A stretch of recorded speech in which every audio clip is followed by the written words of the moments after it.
Now, I've recommended this mouse any number of times. This is the original Razer Naga. It has 12 MMO buttons on the side, the only criticism of which would be that they're kind of mushy and kind of hard to distinguish from each other. It included little pads that you could put on them, but I personally never even ended up applying them. I didn't find they were that helpful.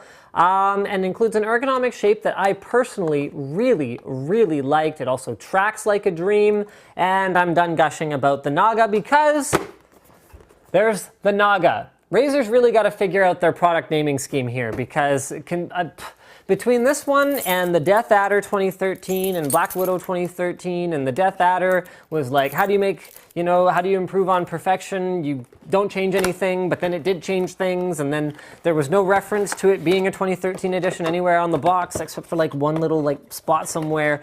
And so this is called the Razer Naga, not to be confused with the Razer Naga. They're taking the same approach. It's funny, it makes perfect sense because as a company that's all about, gamers and gaming, they've taken a page right out of game developers' handbooks.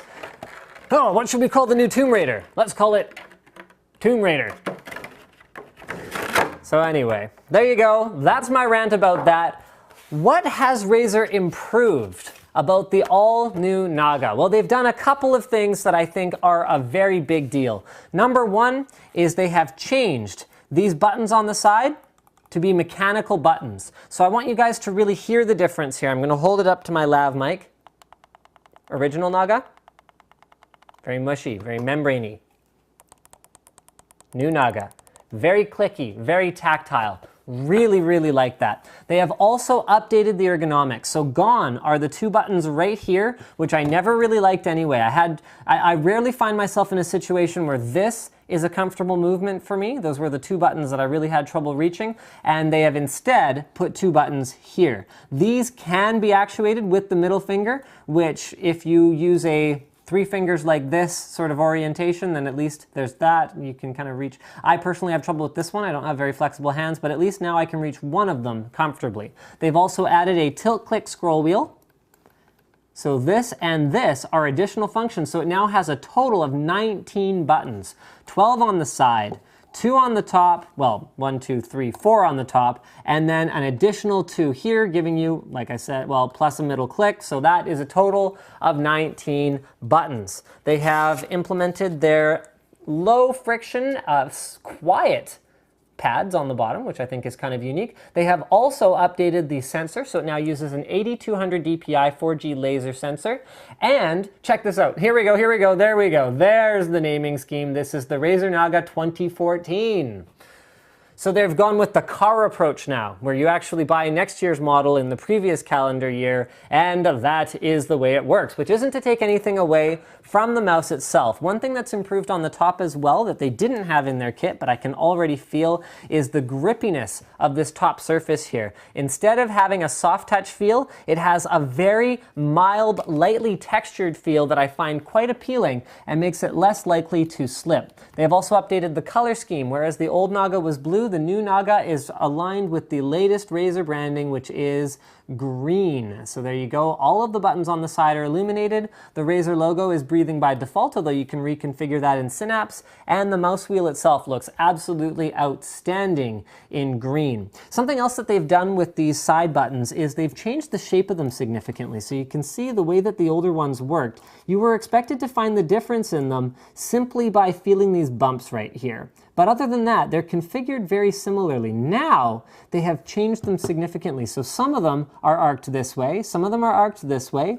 The middle bank, okay, so you can, I want you to see this from the side. Maybe we'll do some macro footage here, but they're all angled really differently in such a way that you can really feel whether you're on pads 1 to 6 or pad 7 to 12. And then from there, these ones, the middle ones, have ridges on them that you can really feel. They're kind of sharp along this edge, this edge, this edge, and this edge, allowing you to more easily figure out what button you're actually touching.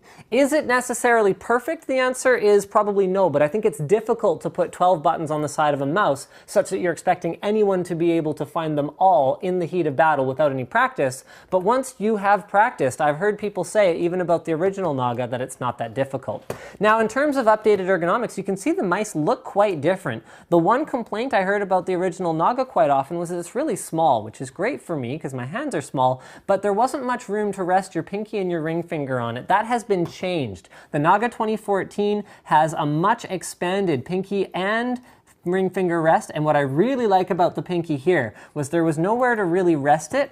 On the original Naga, it was a glossy, smooth surface. They've added a rubber grippy surface, just like the Death Adder 2013 with the rubber grips on the side. I think they're a huge improvement, and I love it. I don't necessarily need to put my pinky down on something, but having a rubber grip is much more comfortable to me than trying to squeeze the mouse to have it to have my pinky stick to it, particularly when you consider that on the other side of the mouse are a bunch of buttons. So if I'm squeezing too hard here, I'm going to accidentally press them. Speaking of which side of the mouse, okay, they didn't send me one, so I'm having you look at the mouse, but it's totally pointless. Razer has a left-handed version of now both of their most popular gaming mice, the Death Adder as well as the Naga. So that was a crowdsourced initiative kind of thing that Razer did, and I can tell you from a business perspective, it makes no sense to go through the molding and tooling that is involved in releasing a left-handed mouse when you consider how few of them sell. Remember, I worked at a retailer before. I know how many of them sell. It isn't very many. But for you Southpaw guys out there you go. Razer was listening and they wanted to bring you a left-handed mouse. So kudos to you. I think that makes it the only left-handed MMO mouse. I don't believe any of them are ambidextrous because of the way that you have to lay out MMO buttons for them to be mostly accessible using the thumb, which is the most flexible of the fingers that you're probably using for it. Software-wise, they've made some more improvements here as well. So there's an MMO configurator that actually overlays on the screen so you can use it to respec in the middle of a game without actually even alt-tabbing out. And this one, for me personally, is actually cooler because I tend not to change around characters too much. I play mostly single-player RPGs when I am playing an RPG, such as Dragon Age or Torchlight 2, and this is really neat. So they take this grid of 12, and then they actually give you a screen overlay that you can set up different icons so you can see visually on the screen as an overlay what each of these is mapped to. I think that's absolutely outstanding because a big problem for me with 12 buttons, particularly when you're going from game to game, is what the devil did I have button 7 bound to? If you can't remember, no big deal. Taking care of that with a screen overlay, and I think that pretty much does it. I liked the Naga Hex with its 6 mechanical buttons, and it felt like an improvement over the original Naga with 12 buttons. Well, now they've taken those mechanical buttons, and between the Naga Hex and the Naga 2014 edition, you should have something that you'll pretty much like. The wider shape addresses the issue, I think, for people with larger hands, although if you have baseball glove-sized hands, it might still not be the perfect mouse for you, but they've definitely improved the appeal, and there you go. What can you improve about something that's already awesome? Make it just a little bit more awesome. Thank you for checking out my unboxing and overview of the Razer Naga 2014. Don't forget to subscribe. Don't forget to like this video if you enjoyed it, and let me know what you think. I mean, just even looking at it, you know, seeing some of the close-ups of my hand on it, has Razer improved the Naga by making it a bit of a wider stance, more compatible with larger hands mouse and adding the mechanical buttons, or would you prefer to grab an original Naga now so you don't have to stop using it in the future? Thanks, guys.